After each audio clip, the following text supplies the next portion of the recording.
E o Super Domingo vai investigar a partir de agora uma organização que desperta muita curiosidade e desconfiança nas pessoas: a maçonaria. Pela primeira vez, templos e lojas maçônicas da América do Sul abrem suas portas às equipes de TV. Vamos conhecer de perto os rituais secretos e saber quem são os maçons famosos do nosso continente. Descubra agora no Super Domingo Nat Geo.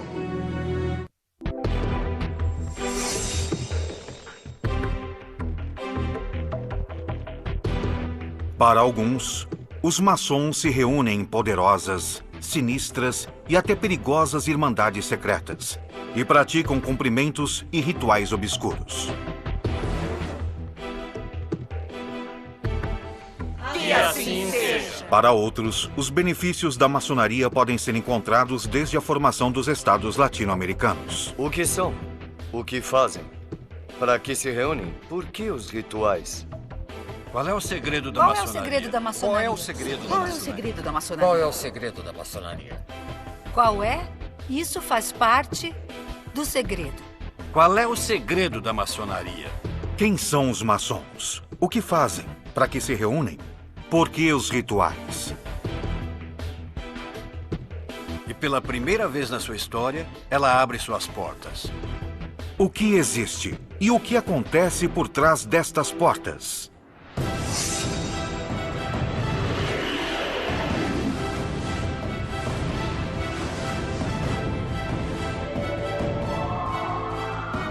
Maçonaria, rituais secretos.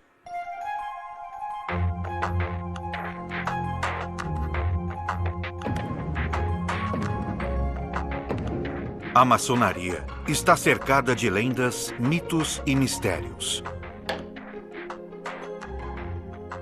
Quais são os segredos que ela oculta?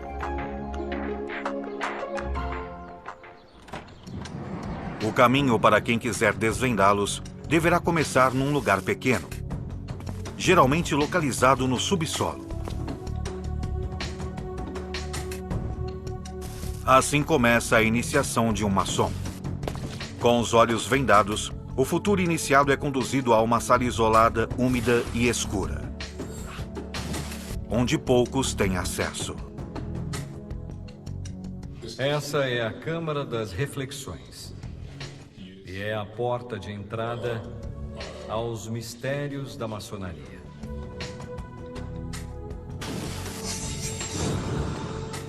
São mistérios que os maçons ocultam dos que eles chamam de profanos e que apenas podem ser revelados se preservarem a sua identidade. Quem pretende ser iniciado deve passar a noite ali, apenas com uma vela, sal e água, e refletir sobre sua própria morte, sua finitude e sobre a infinitude do universo. Cada elemento presente na câmara ou gabinete de reflexão busca conscientizar o futuro iniciado da mudança que ele deverá realizar em sua vida, se deseja se tornar um maçom. A vela significa a luz interior que procura. Todos os elementos presentes possuem um significado alquímico que simbolizam o autoconhecimento e o poder da transformação. O copo com água, o pão, o sal, o mercúrio e o enxofre. Nesta pequena sala também está presente a caveira, símbolo da morte. O homem profano deve morrer para renascer como maçom. E ele deve se perguntar: o que deixa? Qual é o seu testamento se hoje fosse seu último dia de vida? Com esse tipo de experiência, o que eles pretendem é que o maçom abra sua mente e perceba sua pequenez, mas também toda a sua perfeição. Isso é o que define a iniciação. Você está em um estado e passa a outro, de uma maneira importante. Parece que não, mas isso te transforma. E um dia você percebe que não é mais o mesmo que quando chegou aqui. Num lugar como este, há mais de 40 anos, Manuel Jiménez Guzmán começou a sua vida de maçom e hoje ocupa o mais alto cargo dentro da maçonaria mexicana. Ele lembra do ritual como uma prova pessoal. Reconhecer a mim mesmo e pôr à prova a minha capacidade, o meu valor pessoal, a minha integridade e a minha capacidade de resolver o que a maçonaria manifesta na iniciação. Um ritual de iniciação que o grande mestre da maçonaria argentina, Jorge Clavero, também viveu. A pessoa senta numa sala e pedem que escreva o que ela sente, e então a pessoa escreve o que está sentindo, o porquê do ingresso e o que espera da instituição que vai te acolher, etc. O ingresso na maçonaria é voluntário. O candidato deve ser apresentado por um maçom e ser entrevistado. E depois que a sua admissão é aprovada pelos demais irmãos, o candidato deve estar disposto a transformar a sua forma de viver e de enxergar o mundo.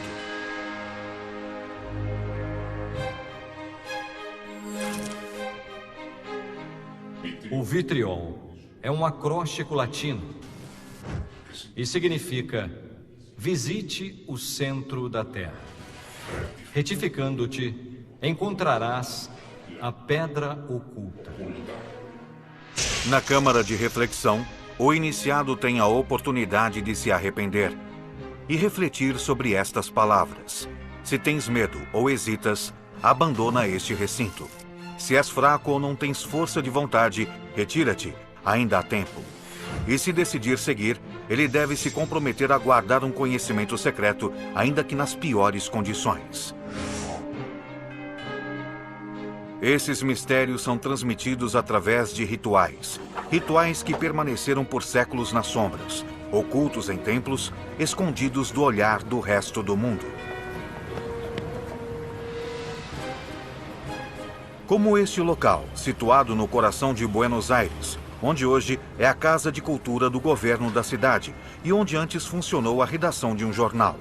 Ali podem ser encontrados uma série de símbolos maçônicos e uma sala misteriosa. A sala de esgrima, assim era conhecida, ela não está, por exemplo, na planta do edifício. Esse lugar não existe. Não está na planta. Era muito estranho que, depois de jantar, os cavalheiros subissem todos vestidos de preto, com suas espadas para praticar esgrima ali. Andrea Romandetti é especialista em simbologia e foi quem descobriu este lugar. É extremamente inacessível. Você sobe por uma escada caracol. Primeiro, essa escada é um símbolo de ascensão. Eu posso garantir que quando a gente sobe, cansa, e cansa mesmo. Romandetti acredita que o local era um templo maçônico. E para entrar, tem uma portinha bem pequena, onde você tem que se agachar. Bem, aqui estamos na sala de esgrima, que foi um templo maçônico. Originalmente foi pintada de azul. As lojas eram pintadas de azul ou de vermelho. Ela era totalmente silenciosa. Não tinha luz, nem banheiros. O que levava os maçons a se esconder tanto? Que segredos escondiam?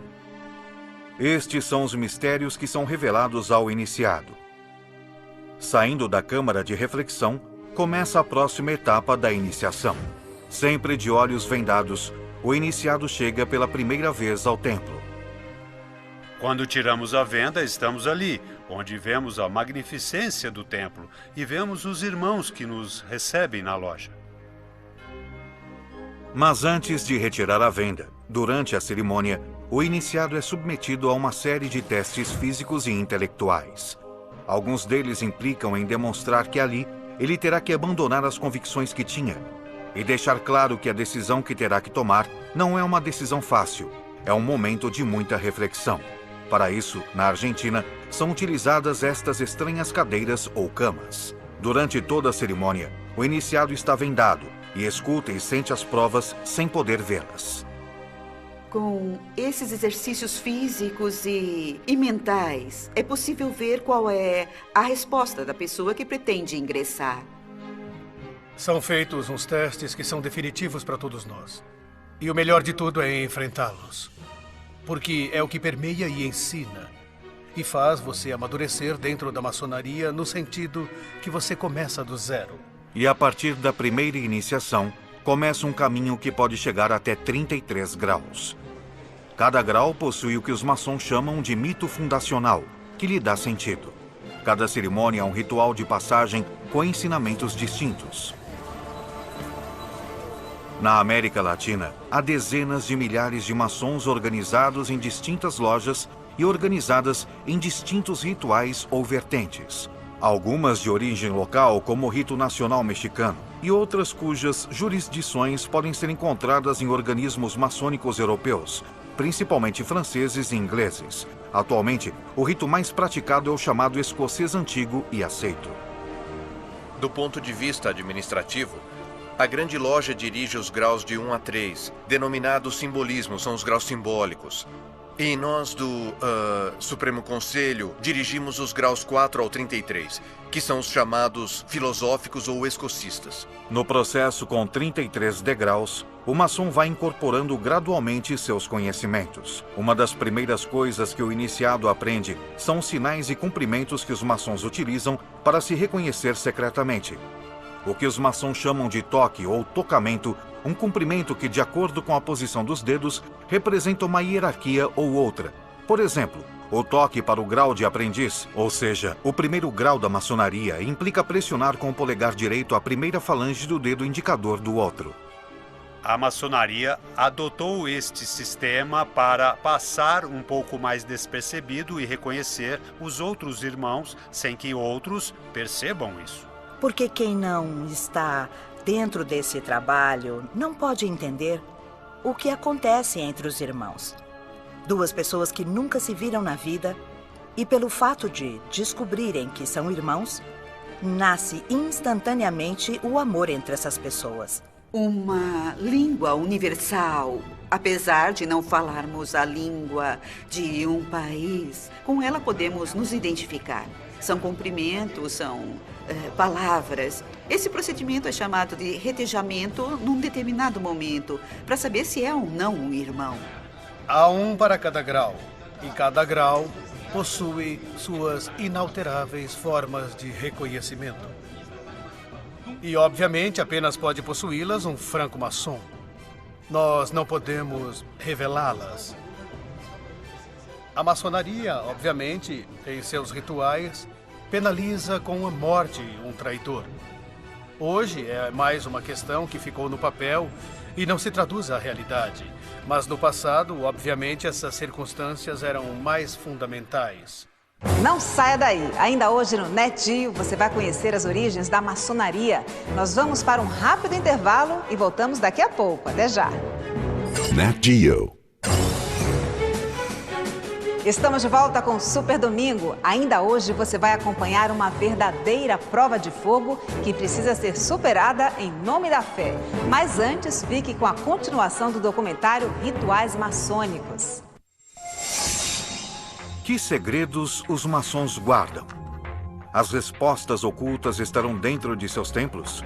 O mistério perdura nos séculos e somente é revelado aos iniciados na maçonaria.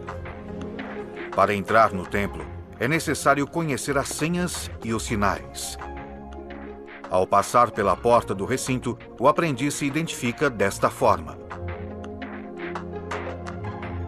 Há formas de poder ingressar por grau. E se isso não for feito adequadamente, não é possível entrar. Pela primeira vez na América Latina, um profano entra nesses templos para conhecer alguns dos ritos sagrados. Pela primeira vez na história, ela abre suas portas para mostrar para o mundo. Nestes templos, a portas fechadas, os maçons realizam o que chamam de tenidas, ou seja, reuniões privadas para a prática de rituais ou para a discussão de assuntos através de uma liturgia que os ordena. Irmão primeiro vigilante, quais são os deveres de um franco-maçom? Combater o vício e praticar a virtude. Neste local, tudo tem uma razão de ser. Como e qual direção seguir, os gestos e sinais, onde cada um se localiza, o que deve ser dito e o que não deve ser dito. Os que estão sentados nas laterais falam primeiro. Os que têm mais experiência e estão sentados à cabeceira, no Oriente, como nós chamamos, são os que falam no final. E ali, através do simbolismo, que é o nosso método de trabalho, de educação maçônica, vamos abordando diferentes temas. Irmão segundo vigilante, o que a maçonaria combate? A ignorância, a superstição e a tirania. Maçons se reúnem regularmente e também celebram rituais ou tenidas especiais, tanto abertas como fechadas, para diversos assuntos. Desde celebrar iniciações até cerimônias de reconhecimento conjugal ou rituais que giram em torno à morte.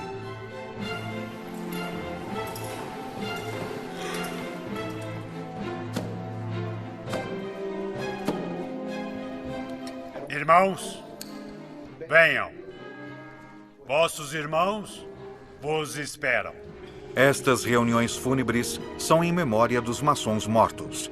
E como todos os seus rituais estão carregados de simbolismo, a cerimônia inclui mel, leite e vinho, que são despejados num caixão para simbolizar as 3 etapas da vida.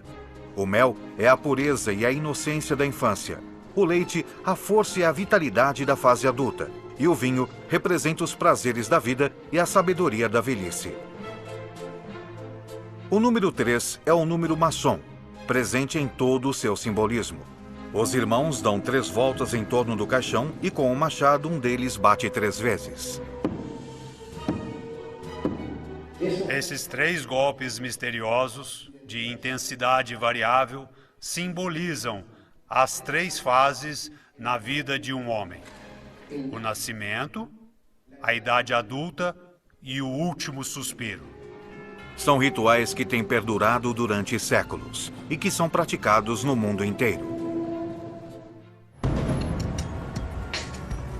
A maçonaria chegou ao México no final do século XVIII e hoje conta com dezenas de milhares de membros. O maçom é um homem disciplinado. Aqui falamos somente quando temos que falar. Os maçons procuram dominar a palavra e também suas emoções para tentar se superar, seguindo as regras da sua instituição. Ela quer que todos e cada um dos que pertencem a ela sejam seres pensantes, que raciocinem, que analisem, que tenham a possibilidade de emitir seus próprios julgamentos. Declaramos abertos os trabalhos na reunião branca. Podem sentar. Que habilidades devem adornar um maçom, querida irmã segundo vigilante? Sabedoria, força e união, venerável mestre. A maçonaria se traduz no conhecimento. Isso é a maçonaria. No centro do templo maçônico encontra-se o chamado Ara, onde se encontram 3 velas, a Bíblia e, em cima de tudo, o esquadro e o compasso, símbolo maçônico por excelência, que representa as ferramentas de trabalho dos primeiros maçons. É obrigação do maçom estudar o que vocês estão vendo aqui, o universo e seus símbolos, e a interpretação da cultura, da política, da filosofia, das ciências exatas e da ciência e da tecnologia. Os maçons de cada século deixaram nas cidades seus sinais e símbolos, que apenas são interpretados por aqueles que podem reconhecê-los. No centro da cidade do México, encontra-se o Palácio Nacional, e poucos dos que passam por ali percebem a presença do esquadro e do compasso. No teto do que foi o Congresso mexicano, encontra-se o triângulo com o olho, símbolo que para os maçons representa o grande arquiteto do universo.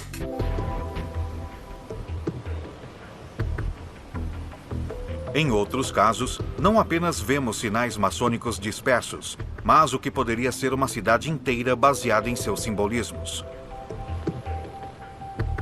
Como é o caso da cidade de La Plata, na Argentina. La Plata tem uma antiga relação com a maçonaria ao ponto de ser fundadora. Todos os fundadores e os arquitetos que a projetaram, os urbanistas que a desenvolveram e as mãos que fizeram isso possível, todos eram maçons. Para visualizar melhor a presença do esquadro, que aqui apenas aparece sombreado, aqui realmente temos o esquadro. Dobre este esquadro e vamos encontrar um compasso. O compasso tem o seu vértice numa praça. Esta é a ponta do compasso, o ângulo de um compasso, e esta é a corrente espalhada aqui. É um símbolo maçônico. E cada elo representa um dos maçons espalhados pela face da Terra. Devemos dizer que nos registros da época, em particular nos registros do Departamento de Engenheiros, que foi o órgão técnico encarregado de projetar a cidade, não aparecem, é claro, referências deste tipo de questões. Mas até que ponto a influência maçônica forjou a América Latina tal como a conhecemos hoje? Benito Juárez, um dos mais importantes personagens da história do México, era maçom. A lembrança da sua iniciação maçônica está presente no Palácio Nacional do México. Benito Juárez significa independência e identidade para todos nós. Sem dúvida, ele é o maçom mais distinto que houve no país. E honrar Juárez na vida cotidiana, no comportamento cotidiano e na defesa e salvaguarda da República Laica, da República Soberana e da República. Viva Juárez! Viva! Se todos esses líderes da emancipação americana não tivessem tido o apoio da maçonaria, eles não teriam conseguido lutar contra esse poder totalmente concentrado do absolutismo monárquico. Os grandes homens da história, como San Martín, estavam imbuídos pelos valores de liberdade, igualdade e fraternidade.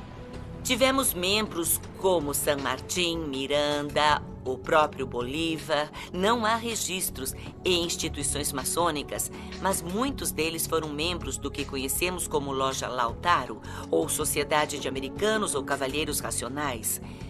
Mas esse tipo de organização é o que nós denominamos de sociedades paramaçônicas, que tomam a forma da maçonaria, mas não são maçonaria no sentido de que não estão registradas em nenhuma obediência maçônica existente. O fato é que muitos maçons têm estado vinculados à vida política de seus países, moldando sociedades de acordo às suas ideias. No Uruguai, a maçonaria marcou a vida cultural, política e social. Um país que eu diria que é bastante maçônico, no sentido de como tem permeado as instituições, toda a sociedade e até mesmo as instituições de ensino público do país. O Uruguai é um cara muito maçom, sem querer ser e sem saber disso. Influenciado pela maçonaria, o Estado uruguaio se separou da Igreja no início do século XX, e a educação é a laica desde o século XIX. No pequeno país rioplatense, encontramos até igrejas com símbolos maçônicos. A antessala e as salas dos deputados e senadores do Palácio Legislativo são chamados de Salão dos Passos Perdidos, como as antessalas dos templos maçônicos. A Praça da Matriz da capital possui uma série de símbolos maçônicos na sua fonte central. Tal como ocorreu no Uruguai, a maçonaria também tem permeado as classes políticas de outros países latino-americanos. Muito bem, nós já abordamos os assuntos mais importantes da Loja do Vale do México. A maçonaria mexicana sempre esteve vinculada com a política durante todo o século XIX e boa parte do XX. Os maçons eram membros da classe política e muitos deles decidiram se basear na estrutura maçônica para obter benefícios políticos. Os maçons dominavam o México. Aqui no México não podia haver um político de alto nível que não fosse maçom. Pelo menos as evidências que eles iam deixando nas ruas e lugares era assim. Os maçons escolhiam e tiravam os governantes, que mexiam os pauzinhos secretos do México a seu favor. A Argentina já teve 7 presidentes e 14 vice-presidentes. E também, é claro, ministros, secretários de Estado, deputados, senadores, etc. Já tivemos participação decisiva em muitos processos democráticos na Argentina e estamos atuando agora. Alguns maçons chegam a afirmar que já tiveram influência no esporte. O pai do futebol na Argentina era o venerável, o presidente da loja Excelsior, chamado Alexander Watson Hutton. Uma influência que pode ter alcançado um dos times de futebol mais famosos do mundo. O River foi criado pela loja Liberi Pensatori, que eram italianos garibaldinos. A própria camisa do River proporciona outro elemento no qual se apoiam alguns maçons para validar a sua versão. Pedro Martínez, influenciado por suas ideias maçônicas e sabendo que na Escócia os grandes mestres usavam uma faixa, teria sido então quem sugeriu a inclusão dessa faixa na camisa imortalizada ao longo da história do River. Entretanto, esta não é a história oficial do Clube Atlético River Plate da Argentina. Não houve fundador do clube que tivesse citado nunca este tema da maçonaria em nenhum de seus aspectos. Se houve, eles levaram para outra vida. Em outro âmbito, como o artístico, figuras importantes também têm sido associadas com a maçonaria. Aqui temos a ata de iniciação de Mário Moreno, o Cantinflas. De acordo com este documento, o ator e cineasta Mário Moreno foi maçom e trabalhou neste mesmo templo onde hoje maçons mexicanos se reúnem. Mário Moreno, o Cantinflas, é um ícone justamente do cinema mexicano. E algumas de suas facetas, sua linguagem, sua vestimenta, muitas vezes são tiradas da dinâmica de como os iniciados começam a fazer parte da instituição. Mas enquanto a maçonaria se orgulha de seu impacto positivo na política, na cultura e na sociedade, também há pessoas que se aproveitaram disso para seus próprios propósitos. Em meados dos anos 70 do século XX, na Itália, uma loja chamada Propaganda Due, de origem maçônica, mas expulsa pela maçonaria, foi comandada por Lício Gelli. Gelli usou o secretismo da maçonaria para construir uma rede própria de poder, que transformou a loja Propaganda Due em um dos sistemas secretos de poder mais impressionantes do século XX. E da Itália, a loja Propaganda Due chegou à América do Sul, especialmente Argentina e Uruguai, onde ditadores militares governavam naquela época e com os quais concretizaram negócios. Durante o golpe de Estado de 1976, Roberto Viola, o general Viola, que foi um dos ditadores que comandou a Argentina, assina um acordo onde Gelli se compromete a trabalhar pela ditadura em troca de negócios que a ditadura facilitaria, como a venda de armas ou interferência no sistema bancário, tanto em Buenos Aires como no Uruguai. A maçonaria nega o envolvimento nas ações de Lício Gelli e da Propaganda Due.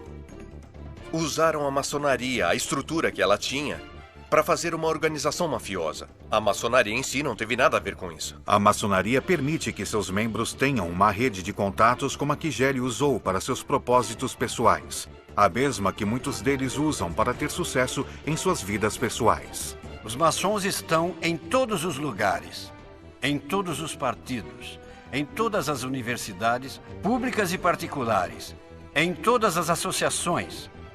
Se você ouvir a música de Mozart, como a flauta mágica, é uma iniciação maçônica. Se você ler literatura, Alexandre Dumas, em Memórias de um Médico, você está lendo a iniciação maçônica. Não se trata apenas de ter uma rede de contatos e se superar como pessoa. Ao fazer parte da Irmandade, os maçons se comprometem a se ajudar entre si com sinais e palavras-chave de auxílio, que todos eles conhecem. Os próprios meios inalteráveis de reconhecimento também têm palavras de auxílio. E, nesse sentido, o maçom que tiver a possibilidade de ajudar tem a visão de fazê-lo na proporção das suas possibilidades e conhecimento. É, ao mesmo tempo, uma irmandade, na qual seus membros se outorgam apoio, apoiam as suas viúvas, os filhos, e funciona como um intermediário, em muitos casos, entre o Estado e os membros da sociedade. Mas até que ponto pode chegar um maçom contando com a ajuda de seus irmãos? A maioria dos presidentes mexicanos desde a independência, por mais de meio século, têm sido maçons.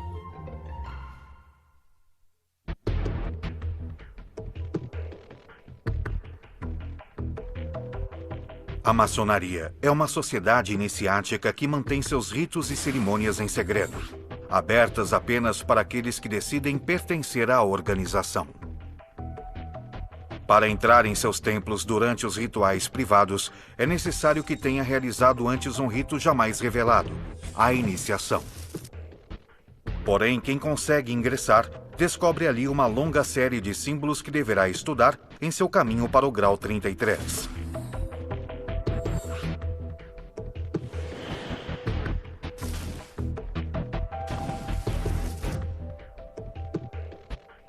Um símbolo sempre presente nos templos maçônicos é o olho do chamado Grande Arquiteto do Universo.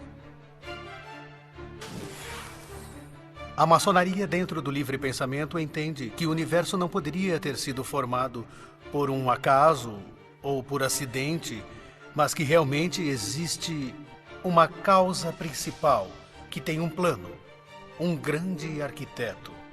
O que é o grande arquiteto do universo? É uma interpretação de cada um em particular. Qualquer que seja o seu nome.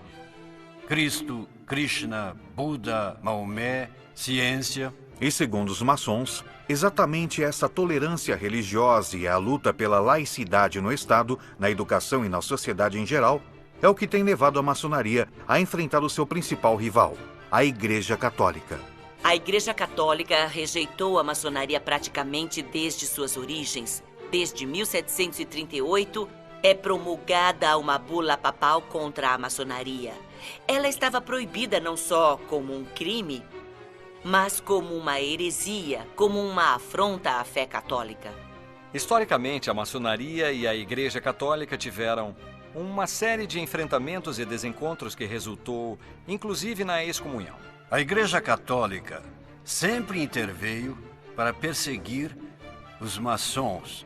Muitos deles foram sacrificados nas fogueiras da Santa Inquisição. O problema de falar da maçonaria é que, algumas vezes, ela faria vítimas. O problema é que, enquanto apenas dizem essas coisas, mas ninguém prova, a coisa para por aí. O importante é onde estão as provas.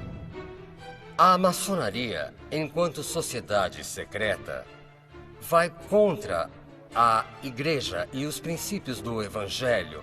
Essa seria uma contradição. Ser maçom e também ser católico. Entretanto, sempre houve membros do clero católico que eram maçons. Embora seja muito mais drástica a postura antimaçônica da Igreja Católica do que a postura anticlerical da maçonaria mexicana. Apesar da perseguição da Igreja, que os obrigou a permanecer escondidos durante muitos períodos da história, os maçons conseguiram manter vivos os rituais e a simbologia através dos séculos. Na entrada dos templos, vemos as duas colunas que imitam as do templo do rei Salomão. E quando o iniciado passa por elas, revive o parto por entre as pernas da mãe para representar o novo nascimento como maçom. O pé das colunas em pedra bruta é o que simboliza o aprendiz maçom. E a pedra polida, portanto, é o maçom que já domina os segredos e rituais. Diante das colunas com direção ao leste, encontra-se o lugar onde estão as autoridades da loja. O lugar é chamado de o Oriente.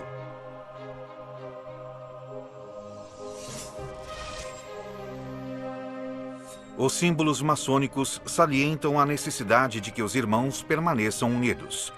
É assim como os maçons chamam uns aos outros, irmãos. E a corrente que sempre está presente nos templos e também em muitos túmulos de maçons simboliza o dever que os irmãos têm de ficar juntos.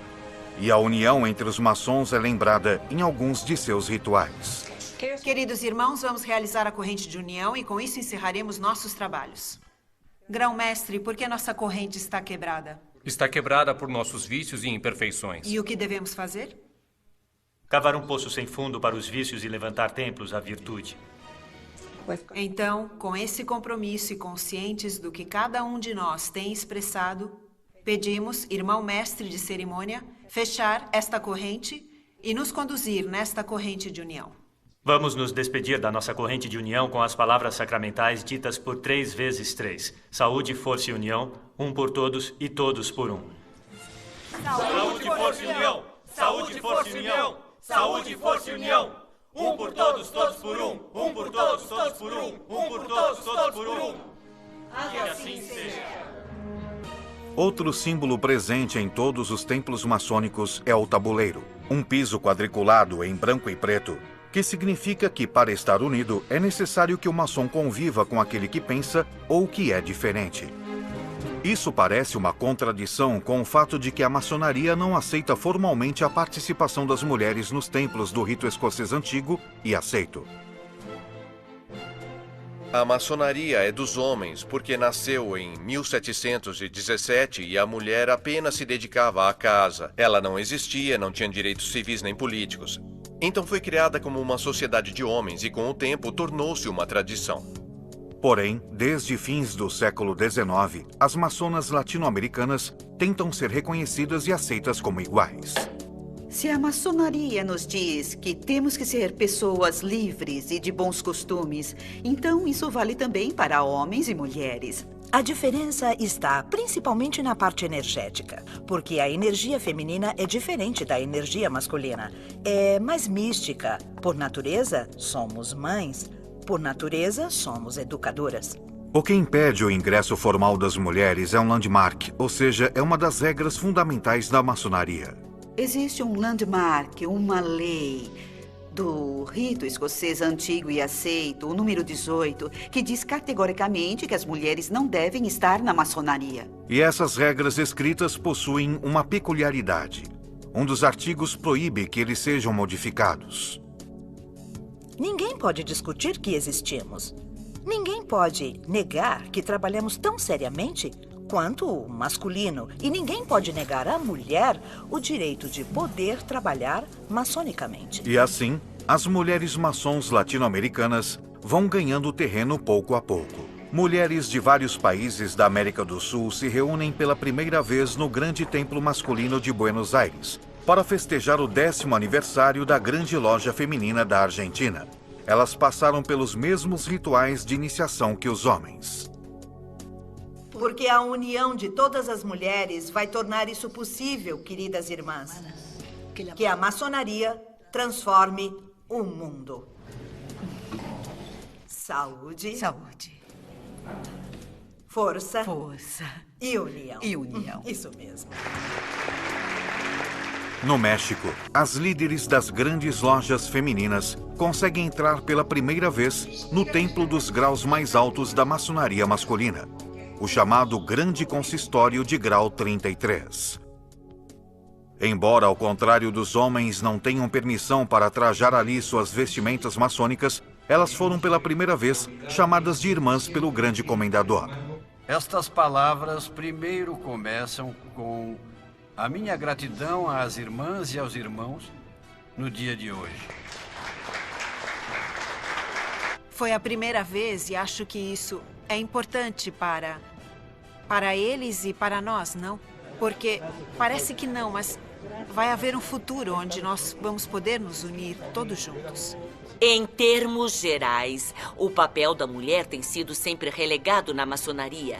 E a maçonaria que permite o acesso de mulheres perde o reconhecimento internacional. Portanto, muitos maçons, embora quisessem aceitar mulheres, preferem evitar os conflitos com as organizações maçônicas internacionais e não incluem as mulheres em seus grupos. Tanto mulheres como homens compartilham a necessidade de manter certos aspectos dos rituais maçônicos em absoluto sigilo. Então eu nunca vou poder abrir as portas do meu templo para que assistam a uma reunião ou uma iniciação ou a uma cerimônia, porque isso é parte da maçonaria, é o segredo maçônico. Por que o segredo? O que leva os maçons a mantê-lo?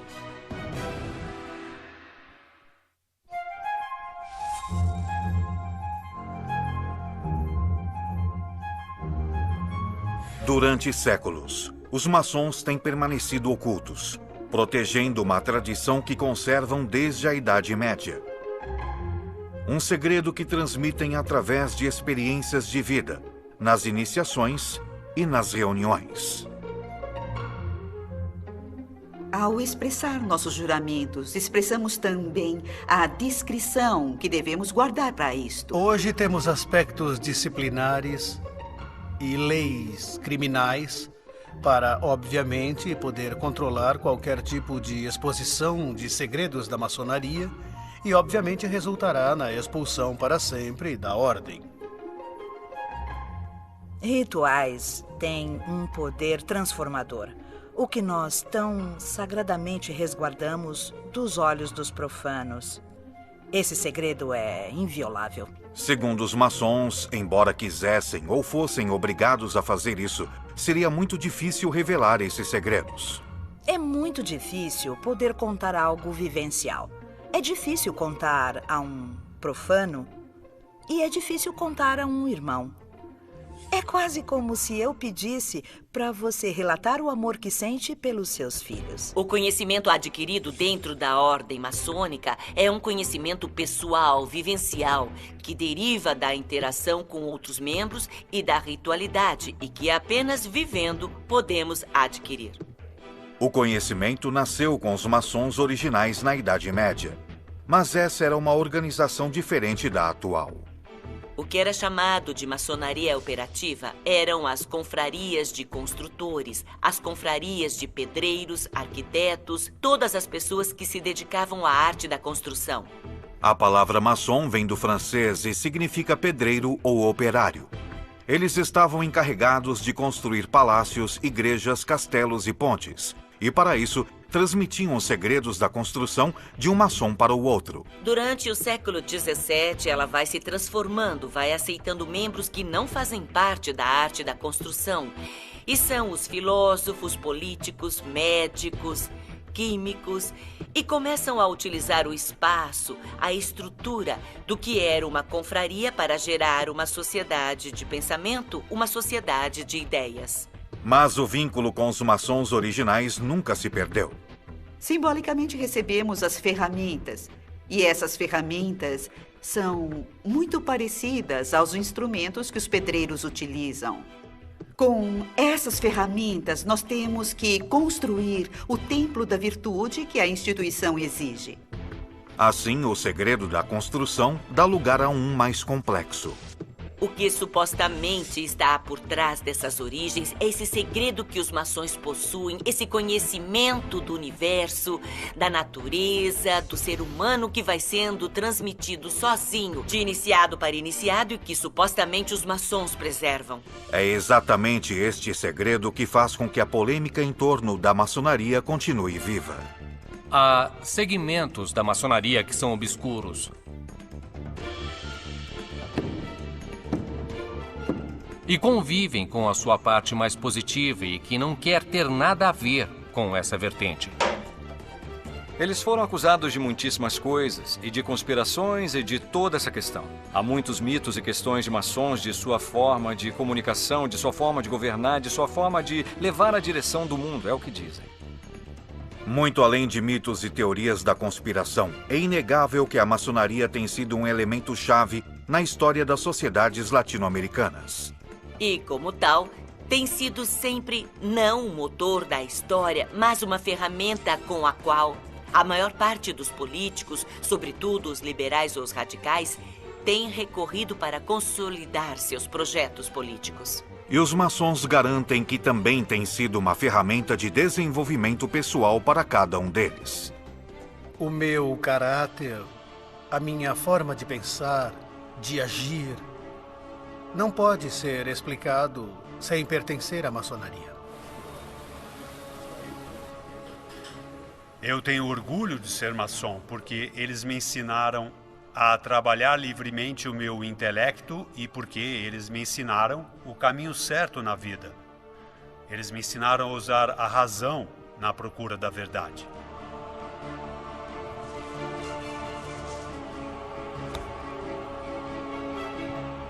A grande vantagem de ser maçom é ir se preparando paulatinamente, gradualmente, num caminho de sabedoria, de cultura e de filantropia.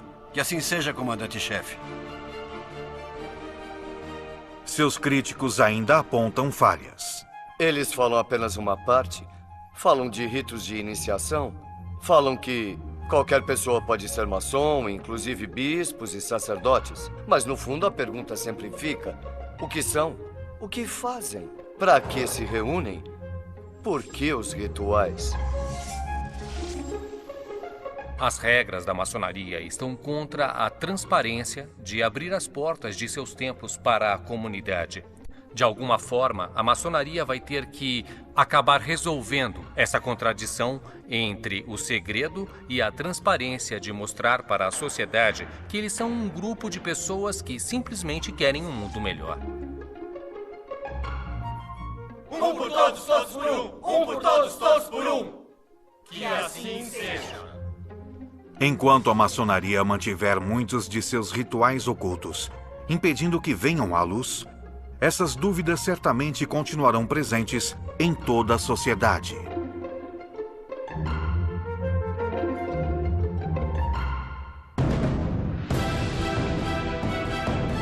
Versão Marshmallow São Paulo.